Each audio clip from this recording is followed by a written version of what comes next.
Bonjour à tous, je suis ravie de vous retrouver aujourd'hui pour une nouvelle vidéo. Aujourd'hui je vais vous parler des 4 derniers livres que j'ai lus. Donc il y a 2 livres que je n'ai pas là en ma possession parce que je les ai laissés à Paris. Du coup je vais vous parler de The Sun and Her Flowers de Rupi Kaur, de Mémoire d'une jeune guenon dérangée de Maureen Wingrove, de Nana de Émile Zola et Une reine sous la neige de François Place. Donc c'est parti.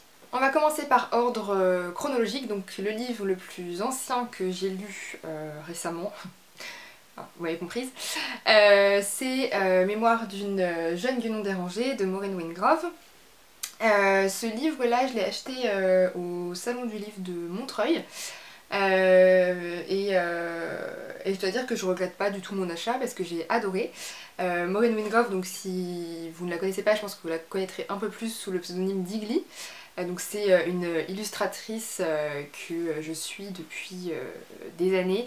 À la base je l'ai connue parce qu'elle avait un blog sur lequel voilà, elle chroniquait des morceaux de sa vie avec beaucoup d'humour. Et depuis je la suis, maintenant elle est sur Instagram. Elle est féministe, elle est inspirante, enfin voilà, j'adore la suivre. Et donc j'étais très curieuse de la découvrir dans autre chose que de ses BD. Et en fait cette série donc elle a commencé à écrire parce que en fait c'est une série, c'est le journal intime de Cléopâtre Wellington. C'est un peu sur le même modèle que le journal intime de Georgia Nicholson, donc de Louise Renninson. Voilà, dans l'esprit un peu décalé, etc. Et donc là on suit Cléopâtre, une jeune adolescente. Voilà, ses péripéties entre sa meilleure amie, son chat et évidemment les garçons qui l'entourent. Et c'est très rafraîchissant, c'est très jeunesse mais ça se lit très très bien. Moi j'ai beaucoup aimé l'humour. Un humour à la fois très proche de ce que j'avais l'habitude de lire voilà, de la part de Maureen Wingrove, et en même temps c'était pas vraiment la même chose parce que c'était peut-être pas la même tranche d'âge qu'elle faisait parler, donc voilà. Je vous le conseille notamment si vous êtes vous-même au collège, vous qui me regardez, ou si vous avez envie de vous replonger dans cette partie de votre adolescence. En tout cas, moi je lirai la suite sans hésiter, et puis voilà, je vous le conseille. Ensuite, pendant tout le mois de janvier, j'ai lu Nana de Émile Zola. Nana, donc ça s'inscrit dans la grande fresque des Rougon-Macquart, qui est la famille que Zola a voulu disséquer dans ses romans, quand il s'est lancé le projet voilà, de dépeindre la société de son temps. Donc Nana c'est la fille, donc pour ceux qui connaissent un peu Zola, la fille des 2 protagonistes de L'Assommoir, roman que j'avais absolument détesté. Je l'avais lu au lycée je crois et vraiment c'était horrible ce roman. Portait vraiment très très bien son nom, c'était assommant au possible, c'était long, c'était glauque, c'était noir, horrible, vraiment horrible. Après j'ai lu La Bête humaine qui était aussi très glauque mais un peu plus vivant, enfin je sais pas si on peut dire ça comme ça, mais un peu plus passionnant on va dire, enfin prenant. Mais bon j'avais pas trop accroché non plus, mais je sentais que Nana allait me plaire parce que ça parle des cocottes. Donc pour ceux qui ne savent pas ce que c'est, ce sont les... comment on appelle ça, les demi-mondaines. Donc les cocottes, pour ceux qui ne savent pas ce que c'est, ce sont des courtisanes, donc c'est-à-dire des femmes qui vont... c'est-à-dire des femmes un peu d'apparat, quoi, que les hommes de la haute société aiment bien exhiber à leurs bras, dans les événements un peu mondains, etc. Donc ce sont pas vraiment des prostituées au sens premier du terme, parce que déjà elles sont beaucoup plus riches et en plus voilà c'est quelque chose de beaucoup plus inscrit dans la société, c'est à dire qu'elles vont aux événements mondains, ce sont des femmes qu'on connaît, qu'on admire, voilà, donc elles ont une place quand même assez différente que celle que peuvent occuper les prostituées à cette époque là. Mais bon, il n'empêche que voilà, ce sont quand même des courtisanes, donc voilà. Et ça c'est un sujet qui m'intéresse énormément, j'ai tout un livre dessus hyper complet, enfin vraiment je les trouve fascinantes ces femmes, elles sont beaucoup plus malines et intelligentes que ce que beaucoup ont pu dire. Et elles sont surtout responsables de leur propre vie et elles sont ben, plus ou moins indépendantes, mais voilà, c'est des femmes moi que je trouve incroyables. Et donc, parce que je m'éloigne, Nana ça porte sur voilà, ce monde-là.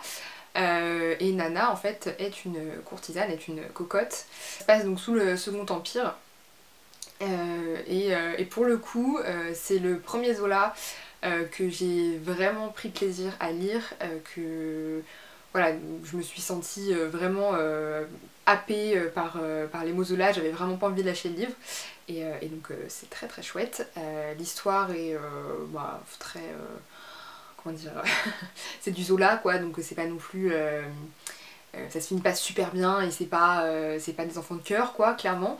Mais c'était une très bonne lecture. Donc si vous non plus, vous n'appréciez pas beaucoup Zola, je pense que ça peut être un bon livre pour vous réconcilier avec lui.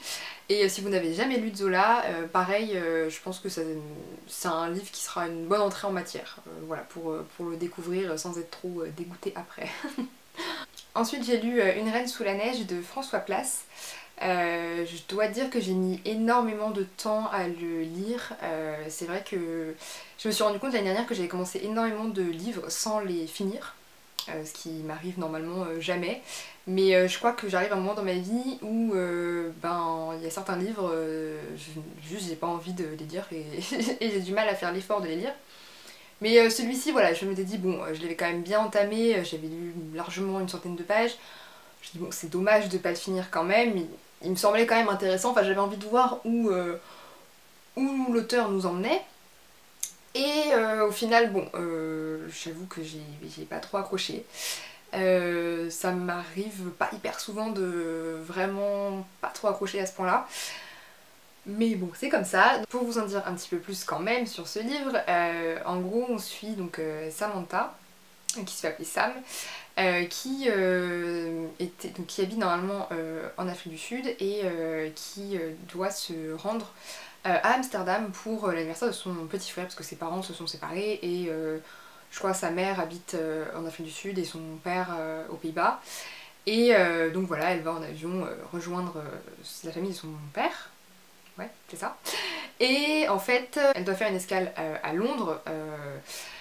Et son avion ne peut pas redécoller parce qu'il y a une grande tempête de neige alors qu'on est en plein mois d'avril, donc bref. Elle se retrouve bah, coincée à Londres pour une soirée.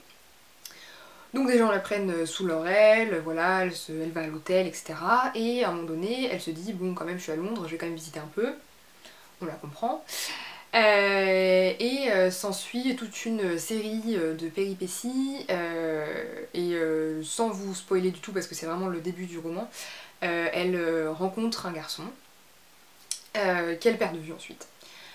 Et voilà. Je saurais pas trop quoi vous dire de plus. Après, il se passe des choses en fait dans le roman. Si je vous en parle, bah, ça sert à rien que vous lisiez, donc je ne vais pas trop vous en parler, mais en gros, il se passe plein de choses un petit peu exotiques, paranormales, bizarres, qu'on ne sait pas trop expliquer. Il y a d'autres personnages qui se greffent un peu à l'aventure de Sam, des personnages très attachants, hein, ça, on peut pas le nier. Mais moi je me suis ennuyée en fait et je pense pas que... Enfin, le livre n'est pas mauvais en soi, mais juste tous les éléments constitutifs de l'histoire, je sais pas, il manquait un lien en fait. J'étais un peu... c'est Aloïse de les Tribulations culturelles de Lou qui a utilisé le bon terme sur ce livre. Elle a dit qu'elle était perplexe et genre vraiment c'est exactement ça en fait. J'étais là et je lisais et bon oui d'accord, enfin je voyais pas du tout où l'auteur voulait nous mener et je crois que je sais toujours pas et voilà donc je vous déconseille pas de le lire du tout parce que ben voilà ça reste un livre qui peut sans doute vous plaire, pourquoi pas, mais c'est vrai que moi j'ai pas trop accroché. Voilà. C'est un livre qui est pour le coup beaucoup plus simple à chroniquer puisque je l'ai adoré. Et je dis un livre, mais non, c'est pas un livre, c'est un recueil de poèmes. C'est donc The Sun and Her Flowers de Rupi Kaur. Pour ceux qui ne connaîtraient pas Rupi Kaur, donc c'est une autrice qui écrit beaucoup de poésie. Elle est notamment très connue pour son... Alors je sais pas si c'était son premier, mais en tout cas moi le premier, enfin le seul que je connaisse d'elle autrement, qui s'appelle Milk and Honey et qui a beaucoup... Enfin qui a eu un énorme succès en tout cas sur la toile. À la base c'était ce livre là que je voulais d'ailleurs et dans la librairie où j'y étais ils l'avaient pas, ils avaient que The Sun and Her Flowers. Donc je dis bon c'est pas grave je vais prendre celui-là et je pense que j'ai bien fait, je pense que Milk and Honey me plairait aussi énormément. Mais ce recueil, enfin je sais même pas si on peut appeler ça un recueil, enfin ouais si ce recueil m'a vraiment bouleversée et je lis très peu de poésie, en règle générale j'en lis même jamais.